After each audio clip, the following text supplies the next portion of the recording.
anyway, let's bring our guest in, and then we're gonna get into other stuff going on, man. But we've got our guest, the one and only Randy Wilkins. He is a three-time Emmy Award winner. Sorry for messing up. He is add 5. You can add 2 more. I add 2. We're gonna put it into existence. 2 more, man. He is the director of one of my favorite 30s, The Captain, which is on the one and only Derek Jeter. And he's also a big San Francisco 49ers fan and a friend of the program. Randy, how's it going? Pretty good. I'm ready for Sunday. I'm ready for all these haters to shut up. My guy Brock Purdy come through and win the Super Bowl. So I'm feeling good. How are you guys? I'm doing pretty good, man. You missed my live reaction to an earthquake. You guys are out there? Oh, I'm good. I've been out here 10 years to the point it doesn't move me. Like Dante, I was talking to Dante and I was like, oh shit, the ground moving. And like, he's looking at me while I wasn't moving. I'm like, it's not even that you weren't moving. It's like we were having a conversation and the nigga like said, oh damn, the ground moved. So anyway, and then was like, so anyway, like I was just saying, like just shrugged it off. I'm like, what the fuck? Yeah, and then I was just like, oh, that's a little longer than usual, but it's cool. Like if this was 10 or 7 years ago, maybe I've been freaking out. It took me a while to get together, but shit, my wife. Hold on. Let me see my wife. Yeah, my wife out there. My bad. Yeah. Nigga, you pulling up peak Larry David. That was about 45 minutes ago, dog. Oh my goodness. 45 minutes ago. I mean, it said, oh, my wife. But anyway, let's talk about the Super Bowl, man. First of all, I want to know, like, what's your feeling going into this game? I know as a fan, as a diehard fan, everything you've been going through watching this team, the ups and downs. They haven't played their best football in the playoffs, but they're still here, and they got an opportunity to get some revenge. Just what's your overall feelings about your team heading into this game? Like I said, I feel great. I mean, they're a better team, despite what people are saying in the national media. I think a lot of it is just like Patrick Mahomes vibes and Andy Reid vibes and Taylor Swift boyfriend vibes. So, I mean, I get it. Like, I kept picking the Chiefs to make it here just because of Patrick, so I understand the sentiment. But I feel real good. I feel confident. I think if you, like, really break down these teams and even break down the playoff performances, the Niners are clearly the better team. The better quarterback is obviously with Kansas City, and he's the one that can kind of throw a monkey wrench in things. But just going into it in totality, I feel very confident, and that's even with the 2 recent playoff performances. I mean, the way I look at it is they made it to the Super Bowl playing like a C minus playoff run, and I think a lot of the perception of the Niners changed on Christmas just because they had the one bad game and some bad turnovers and also some fluky turnovers, but the entire country's watching them and they're expecting this heavyweight fight, and the Niners didn't really hold up their end of the bargain. And I think people just started to say, well, they're not this juggernaut, they're not this, they're not that. And then I don't think the playoff games really changed people's perception of them. But I mean, if you really look at it, the Green Bay game, at least on the run defense side, they only gave up one big run to Aaron Jones. And then you have the Detroit first half where it was just they just out-efforted the Niners. I've never seen the Niners play like that before. Part of it was scheme and all that, but part of it was just the Niners weren't competing, which I've never seen a Kyle Shanahan team do. It was just so bizarre. I think that was what was frustrating about it. But once that half went by, they put up 27, in a quarter and quarter and a half. And I think I looked at it again, and I think they scored 20 points in 12 minutes. You know what I mean? Yeah. That was more like the Philly game. That was more like the Cowboys game. So I think they realized that, they had to get their head out of their asses and they needed to compete because Detroit was just out competing them. So I feel good. I respect the Chiefs. I don't have anything bad to say about them. Andy Reid is incredible. Their defense is good. But the Chiefs weren't good all year or at their standard for a reason. You know what I mean? I think that even showed up in the playoffs, but they got breaks this time. Like Baltimore not running the ball. Stephon Diggs dropping that dime from Josh Allen. The field Perfect goal. throw. And the Buffalo kicker missing the field goal. Lamar, like being Lamar in the playoffs and like throwing in the triple coverage and like being unsure of what to do and then not even running the ball. Like, I think it's not like the Chiefs have been dominant in the playoffs. You know what I mean? I think Zay Flowers fumbling at the goal line, trying to like dive instead of just going into the end zone and being strong with the ball. I think there's a lot of things that have worked out for the Chiefs, which good for them to capitalize on. And it just feels like a lot of people aren't paying attention to that part of it because they have Patrick. So. Yeah, that makes sense. I also want to say, as all three of us are here, I know Courtney is sick of our NFC North shit, but as three NFC North division haters, we thank you for sending the Packers and the Detroit Lions home. I didn't want to hear about he's the next Aaron, and it's such a good that's such a good story, Detroit Lions. No, it's not. It's not a good story. Who's it a good story to? It's not a good story. It's not a good story, and like I wouldn't be happy if they were there. They weren't better than us. You know what I mean? Like, I think they competed and all that, but like, let's be serious. Like, I'm not trying to see Jared Goff in the Super Bowl. Nobody wants to see that. Nobody wants to see that. Like, you move him off the spot like 5 inches at the very least, and the dude's a bum. You know what I mean? Like they were. I'm glad you said that. Like even they were talking about the 4th down decisions and all that. Like the one to Reynolds that he dropped is a bad throw. You know what I mean? Like, he got moved off the spot a little bit, and it was a bad throw. Like, Reynolds is open. You make a better throw, the drive continues. Like, they keep blaming Reynolds, which I understand. You got to catch it. But ain't nobody want to see Jared Goff again in the Super Bowl. My God. Like, the last time we had Jared Goff in the Super Bowl, it was one of the worst Super Bowls in modern history. Yeah. Like, a game that I was shit-faced by the second quarter because I'm going to get scum enjoyment from this. Yeah. I mean, I think that division is going to be great. I think, if the Bears make the right decisions, they'll be right back there, and the Packers and the Lions. So, I mean, I think it'll be a good division, but I wasn't trying to see none of them teams, especially the Packers. Like, we own them.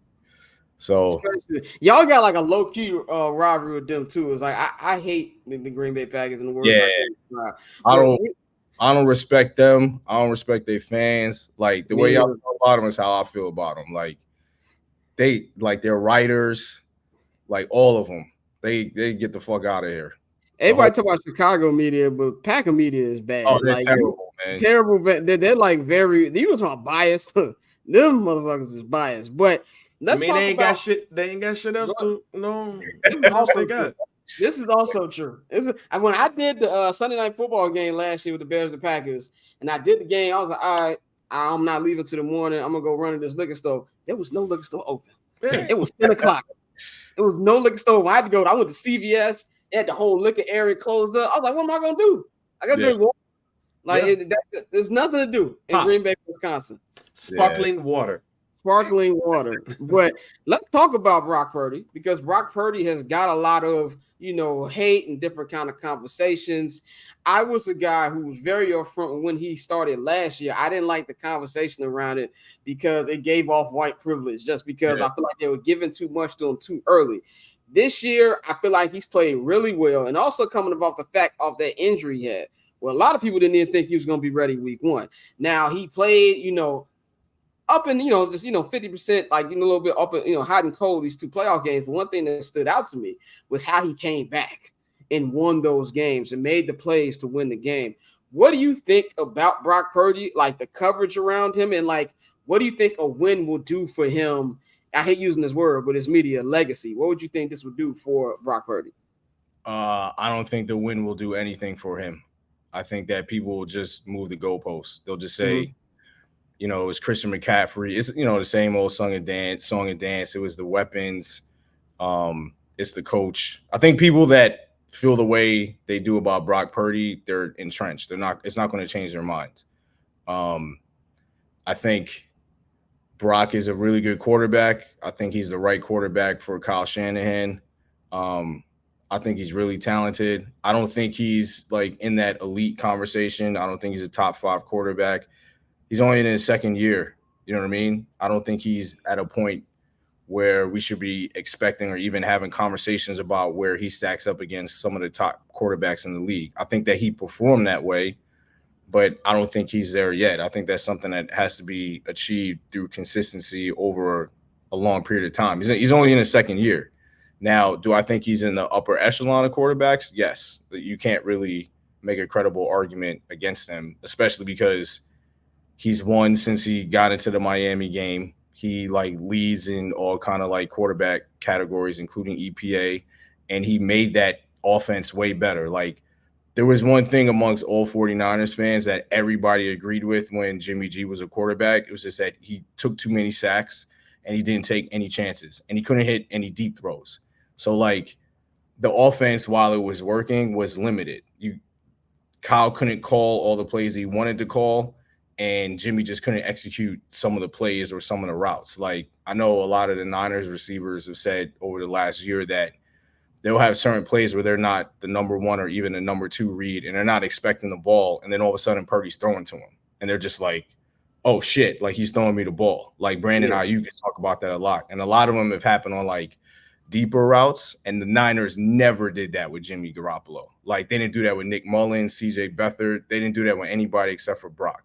So like he's made Kyle Shanahan better, which to me is like a huge accomplishment in of itself. I think the game manager, game changer conversation is silly and like rudimentary and like low hanging fruit. He's a good quarterback.